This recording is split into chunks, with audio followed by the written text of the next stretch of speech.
Well, now really, when we go back then to falling in love and say it's crazy, falling, you see, we don't say rising into love. There is in it the idea of the fall. And it goes back, as a matter of fact, to extremely fundamental things. That there is always a curious tie at some point between the fall and the creation. Taking this ghastly risk is the condition of there being life. You see, for all life is an act of faith and an act of gamble. The moment you take a step, you do so on an act of faith because you don't really know that the floor is not going to give under your feet. The moment you take a journey, what an act of faith. The moment you enter into any kind of human undertaking and relationship, what an act of faith. See, you've given yourself up. But this is the most powerful thing that can be done. Surrender. See, and love is an act of surrender to another person. Total abandonment. I give myself to you. Take me. Do anything you like with me. See?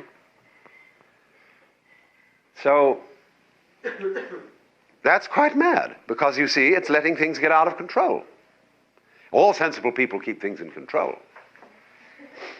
Watch it, watch it, watch it. Security, vigilance, watch it. Police, watch it. Guards, watch it. Who's going to watch the guards? So, actually, therefore, the course of wisdom, what is really sensible, is to let go, is to commit oneself, to give oneself up, and that's quite mad. So we come to the strange conclusion that in madness lies sanity. We know that from time to time there arise among human beings people who seem to exude love as naturally as the sun gives out heat. We would like to be like that, and by and large, man's religions are attempts to cultivate that same power in ordinary people. But unfortunately, they normally go about this task as one would attempt to make the tail wag the dog. I remember when I was a small boy in school,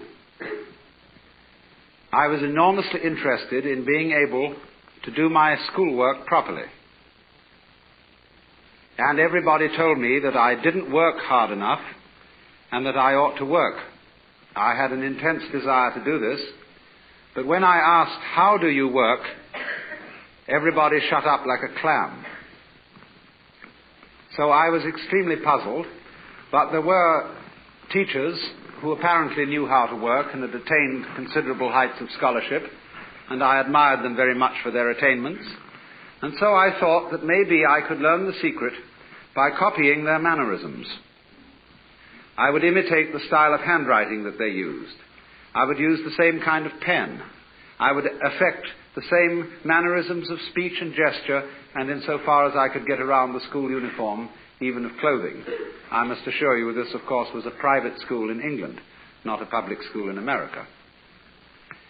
But none of this revealed the secret, because I was, as it were, copying the outward symptoms and knew nothing of the inner fountain of being able to work. And exactly the same thing is true in the case of people who love.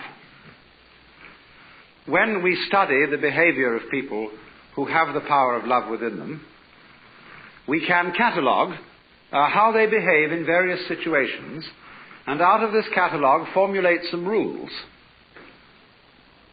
One of the peculiar things we notice about people who have this astonishing universal love is that they are apt, but not always so, but they are apt very often to play it rather cool on sexual love.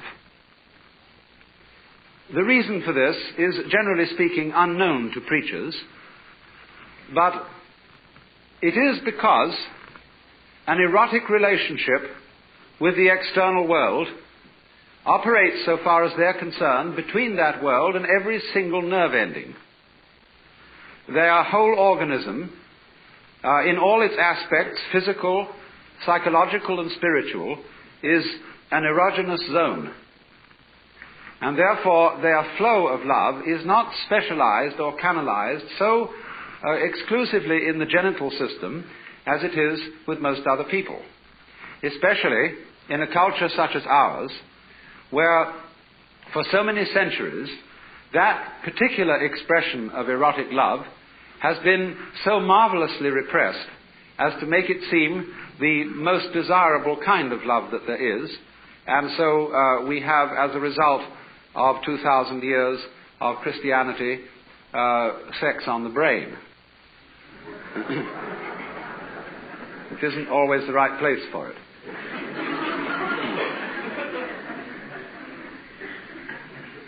Of course, also, people who exude love are apt to give things away. They are, in every way, like rivers. They stream. And so when they collect possessions and things that they like, they are apt to give them to other people, because if you ever notice that when you start giving things away, you keep getting more. In the same way as you empty out, you create a vacuum, nature abhors a vacuum, and more flows in. So, noticing this, the codifiers of loving behavior write down that you should give so much money to tax-deductible institutions and to the poor, and that you should be nice to people, that you should act towards your relatives and your friends, and indeed even your enemies, as if you love them, even if you don't.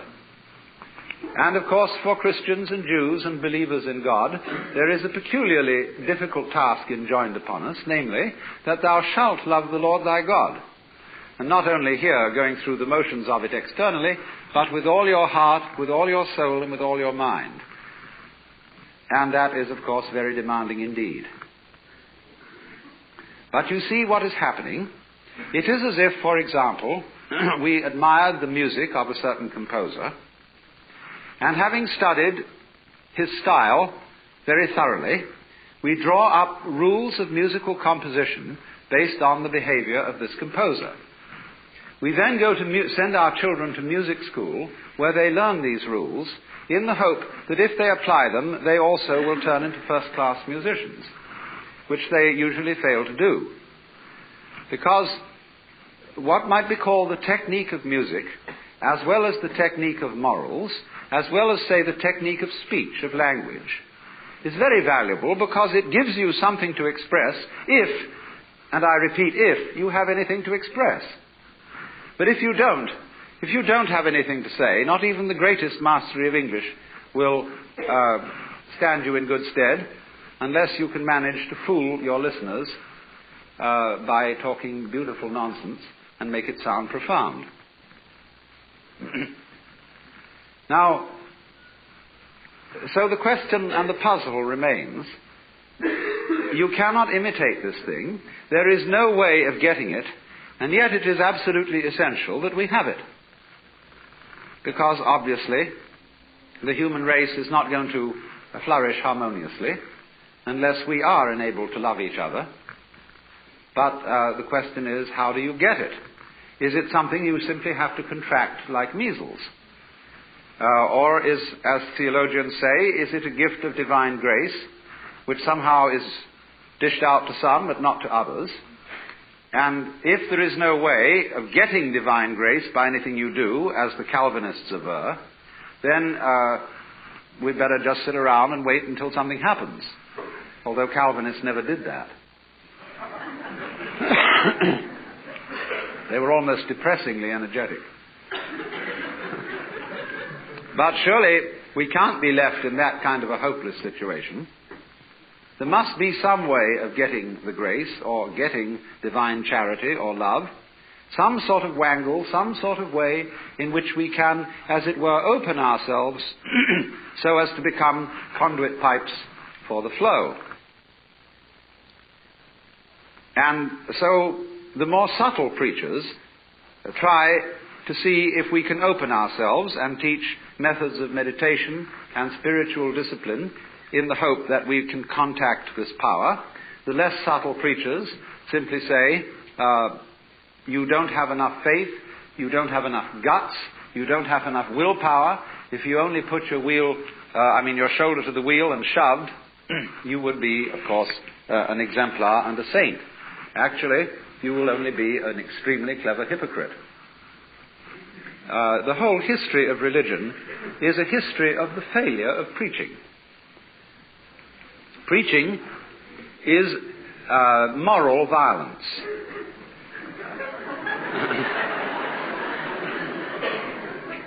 If when you deal with the so-called practical world and people don't behave as you would wish they would, you get out the army or the police force or the big stick, and if those strike you as somewhat crude, you resort to giving lectures.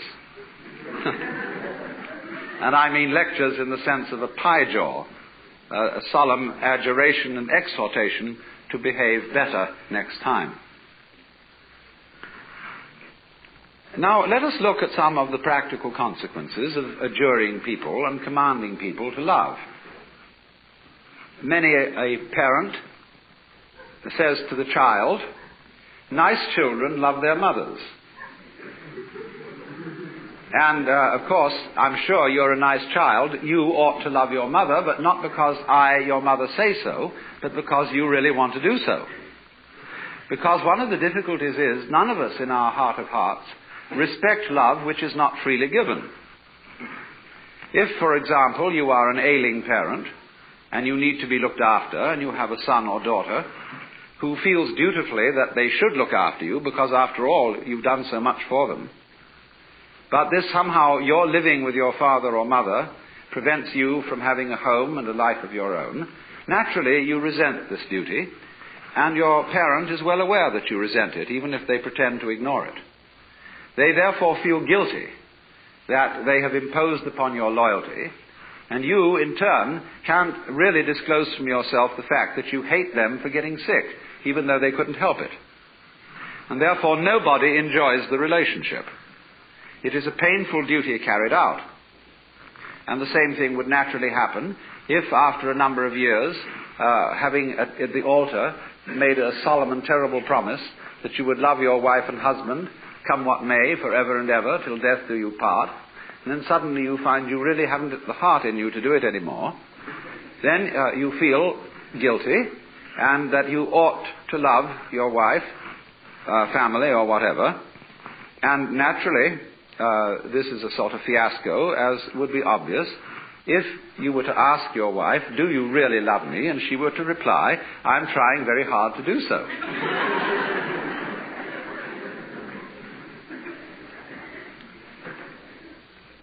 You see, the difficulty of it is this. You cannot teach a selfish person to be unselfish by any means. That is to say, whatever a selfish person does, whether it be giving his body to be burned or giving all that he possesses to the poor, he will still do it in a selfish way of feeling. And he will be able to do this with extreme cunning, a marvelous self-deception, and deception of others besides. But the consequences of fake love are almost invariably destructive, because they build up resentment on the part of the person who does the fake loving, as well as on the part of those who are its recipients. This is why the foreign aid program has been such a dismal failure. Now, of course, you may say that I'm talking in a very impractical way, because you would say, well, do we just have to sit around and wait until we become inwardly converted and learn through the grace of God, or some sort of magic, how to love, and in the meantime do nothing about it, and conduct ourselves as selfishly as we feel. There is, as a matter of fact, something to be said for that. Because the first problem in the whole of this is honesty. And the reason why the Lord God says at the beginning of things, "Thou shalt love the Lord thy God with all thy heart and with all thy soul and with all thy mind," is not because the Lord God is stupid, but because he's very clever. That which appears to be a commandment is actually a challenge, or what in Zen Buddhism would be called a koan, a spiritual problem. Because if you exercise yourself resolutely in trying to love God and or your neighbor, you will find that you get more and more tangled up. You will realize increasingly that the reason why you are attempting to obey this as a commandment is that you want to be the right kind of person. And obviously you want to be the right kind of person for your own reasons. And so if you do, in the first place, feel selfish and come to the conclusion, as a result of trying various experiments with love, that you love yourself more than anybody else, the proper thing to do is to investigate your self-love, to find out why you love yourself and what you mean by yourself when you say you love yourself. For the reason is this: love is not something that is a sort of rare commodity. Everybody has it. Existence is love. But it's like water flowing through a hose. It depends in which direction you point it. So everybody has the force running. And maybe the way in which you find the force of love operating in you is that you have a passionate like of booze, or ice cream, or automobiles, or good-looking members of the opposite sex, or even the same sex. But there is love operating. And people, of course, tend to distinguish between the various kinds of love. There are good kinds, such as divine charity, and allegedly bad kinds, such as, in quotes, animal lust. But it should be understood, I think, that they are all forms of the same thing. But they differ in rather the same way that the colors of light, of white light, divide into the spectrum when passed through a prism. So we might say that the red end of the spectrum of love is Dr. Freud's libido. And the violet end of the spectrum of love is agape, the what is called divine love or divine charity. And that in the middle, the various yellows, blues and greens are friendship, human endearment, consideration, and all that sort of fellow feeling. But it's all the same thing. And so, the thing is, first of all, to get it moving. To follow whatever kind of love you have in the first place. Because you cannot control love until you have some to control, until you have it running. You've got to get your car running before you can learn how to drive it. You will not become a skillful driver by sitting at a still car in a garage any more than you will become a skilled dancer if you simply never move your arms and legs. And so, the first thing then is to discover what indeed you do love, if anything. And you will find there is something. And then go into the nature of that. Now, it's said that selfish people love themselves. I would say that that is really a misunderstanding of the whole thing, because yourself is something that is really impossible to love. There are various reasons for this, but one obvious reason is that loving oneself is as difficult as kissing your own lips. Oneself, when you try to focus on it, to love it or to know it, is oddly elusive. It always slips away like the pursued tail of a dog who is trying to get hold of his own tail. So to pursue your own end has some difficulties about it.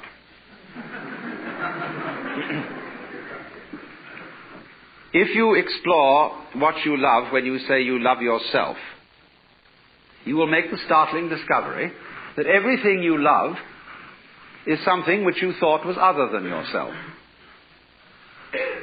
Even if it be very ordinary things such as ice cream or booze,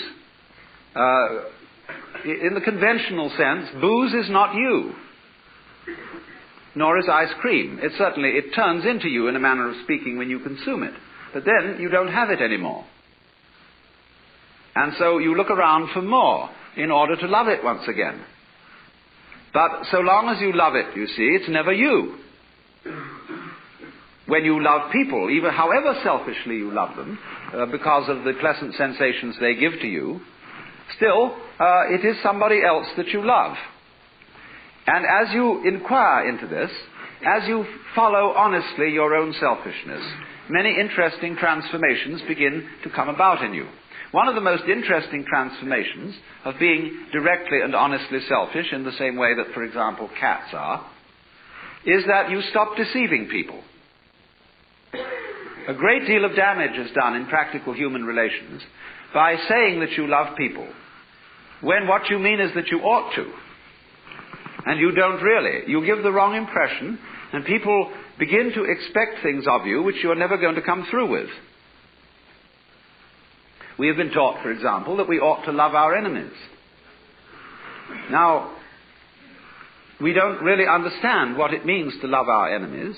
We think it means to be charitable towards them in the hope that we will convert them, and so that they will sin. The real reason for loving enemies is that one needs enemies. They're terribly important to you. For example, I think that some of you here feel that you belong to a nice set of people. It may be an ordinary kind of bourgeois coterie of pleasant squares, or it may be a church group of some kind, a club, or a special cult, or just a group of friendly drinkers. But at any rate, you feel that by virtue of membership in this society, you belong to a special in-group of nice or saved people. Now, when you consider what nice people talk about when they sit round the dinner table and have an opportunity to nurture their collective ego, you will find that the most fascinating topic of conversation is the nasty people. How awful they are, what dreadful things they do, and what is it all coming to. And this very, very satisfactory, condemnatory conversation nurtures your ego. But people who do that don't seem to realize that they thereby depend on the nasty people in order to know that they're nice. They are, as a matter of fact, highly indebted to them. On the other side of the picture, the nasty people, it may be, say, beatniks opposite the squares, or some kind of repressed group. It might be a group of Negroes, or of Jews, or of Irish Catholics, or Italian Catholics, or anybody who generally gets regarded as being not quite nice.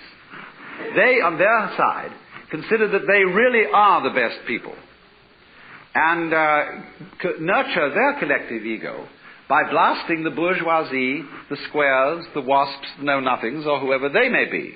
And so, for the collective ego of the non-squares, the squares are extremely necessary. If they were to disappear tomorrow, many of us would lose a cause. Now, the minute you begin to become aware of this, it's rather embarrassing. It's, of course, humorous. And I'm glad that you see this. Because at once you begin to realize how much you depend on an enemy, or an outsider, or a group of damned people as distinct from your own group of saved people. And so you begin to realize that if your collective ego, or yourself, depends on your being on the in, but you can only be on the in with relation to something that is out. And since the in and the out are inseparable if there is to be any in or any out, you suddenly discover that your self is bigger than you thought it was. It includes the other, and you can't do without it. This brings about a fundamental change in the understanding of the meaning and nature of self.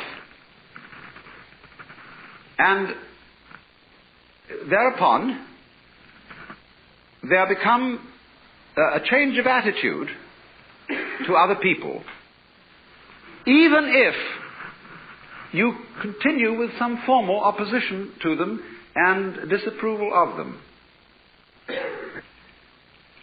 When, then, you are honestly clear with yourself what you like and what you dislike, and then at the same include things that were hitherto defined as being not yourself, your love, which is what you are, begins to express itself quite naturally and unaffectedly in a wider way.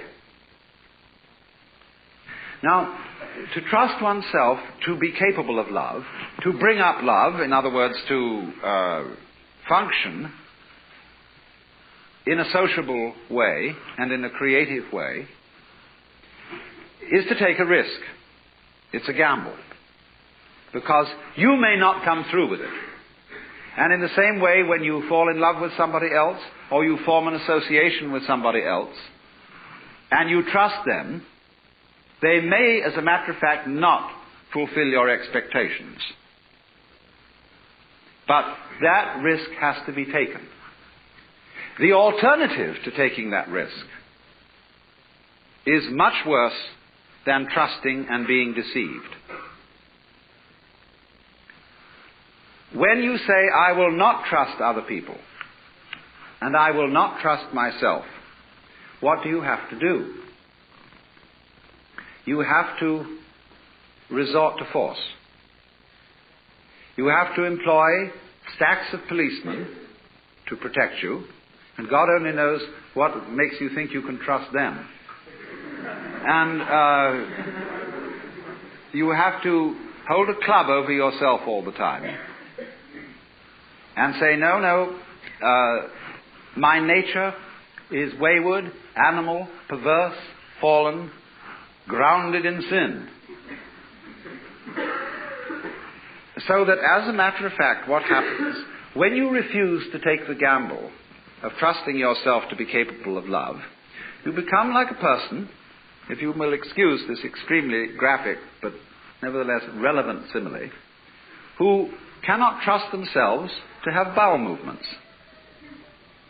Many children learn this from parents who do not trust them and think that they ought to have these movements in rhythm with the clock, which is a different kind of rhythm than the rhythm of the organism. So people who cannot trust themselves to do this endlessly take laxatives, as a result of which their whole elimination system gets fouled up, needing more laxatives and so on and so forth. So exactly the same thing happens with people who can't trust themselves to go to sleep, have to take all kinds of pills. And so also with people who can't trust themselves to love and have to take all sorts of artificial and surgical measures to produce the effect of love for saving face. They get more progressively incapable of loving at all, and they create turmoil and misunderstanding and chaos in human society. In other words, to live together, you have to take risks. There will be disappointments and failures and disasters as a result of taking these risks, but in the long run it will work out. My point is that if you don't take them, the results will be so much worse than any kind of wild anarchy that could be conceived. You see, here we are now as a highly disciplined human race, with all kinds of rules and religions, and what are we about to do? Blow ourselves completely to pieces. Was this all a good gamble? Because you see, in tying up love in knots and becoming incapable of it. You can't destroy this energy. You turn it, when you won't love and you won't let it out, the thing comes out in the form of self-destruction. The alternative to self-love, in other words, is self-destruction. Because you won't take the risk of loving yourself properly, you will be compelled instead to destroy yourself. So, which would you rather have? Would you rather have a human race which isn't always very well controlled and sometimes runs amok a little bit, but on the whole continues to exist with a good deal of honesty and delight when delight is available? Or would you rather have the whole human race blown to pieces and cleaned off the planet, reducing the whole thing to a nice scoured rock with no dirty disease on it called life?